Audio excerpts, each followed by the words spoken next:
Al-Farabi, the great philosopher.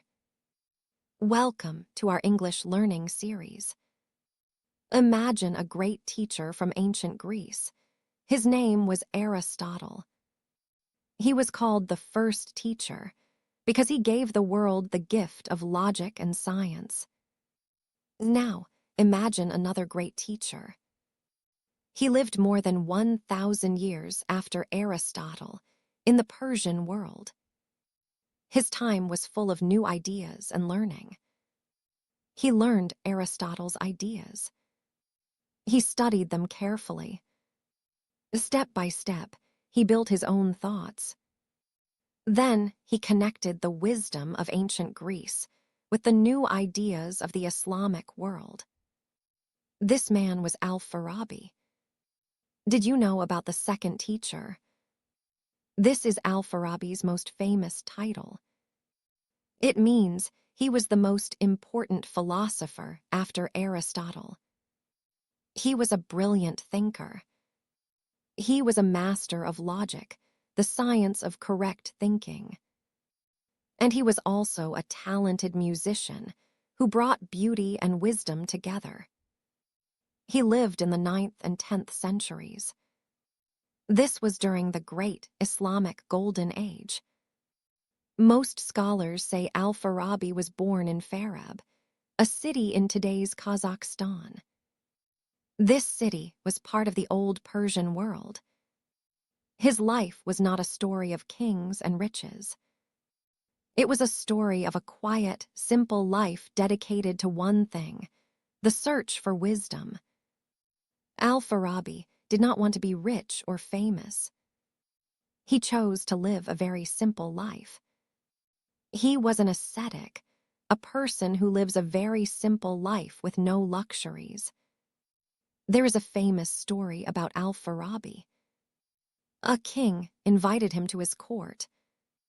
The king offered him great wealth. But Al-Farabi said no. He wanted to live a simple and peaceful life. He only took a little money, just enough to buy food each day. For him, the real treasure was knowledge, not gold.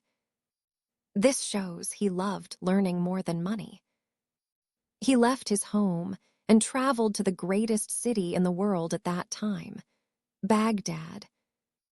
Baghdad was the bright center of science and philosophy. There, Al-Farabi studied logic and read the books of the great Greek thinkers. Al-Farabi had a beautiful dream for the world.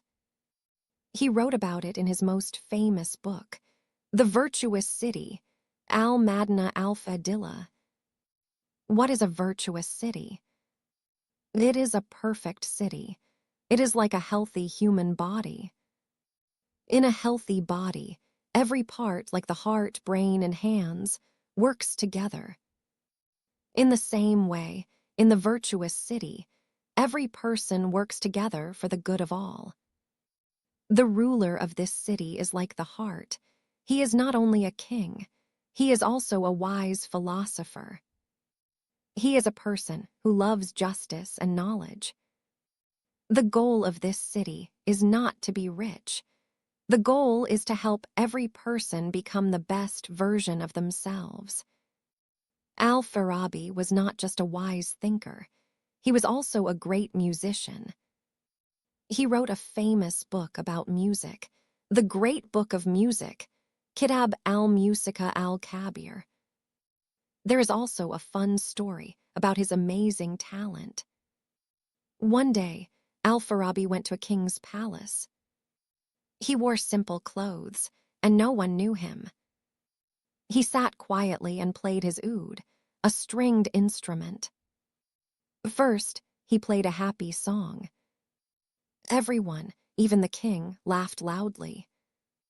Then he played a sad song. Everyone in the palace cried.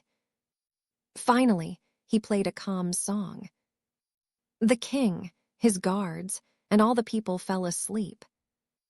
Al-Farabi quietly took his oud and left. Al-Farabi's books are full of wisdom about life, society, and the human mind. Here are a few of his famous ideas. A society is united by love, lives by justice, and survives by good work. This means, for a city or country to be strong and happy, it needs three things.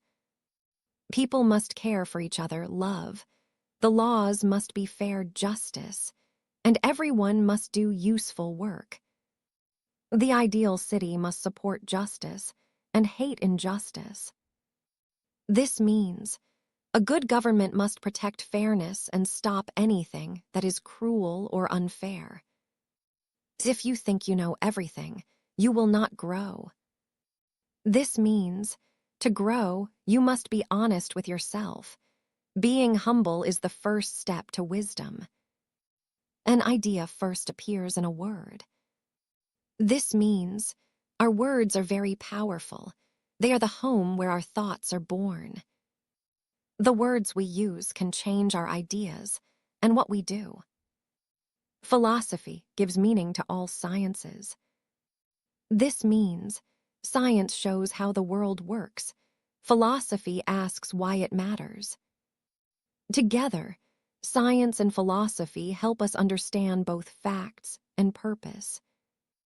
Great ideas are like gifts. They come when the mind is ready.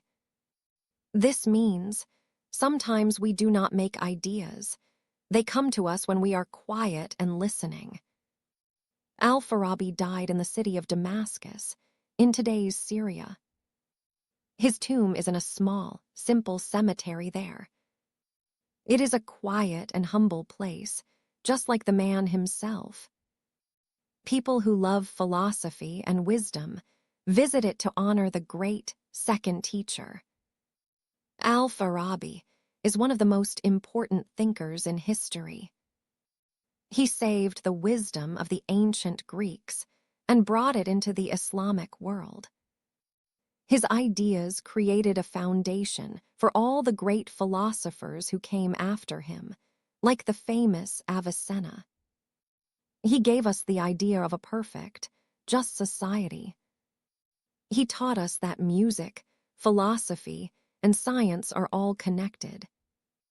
He is a great hero of thought in both the East and the West.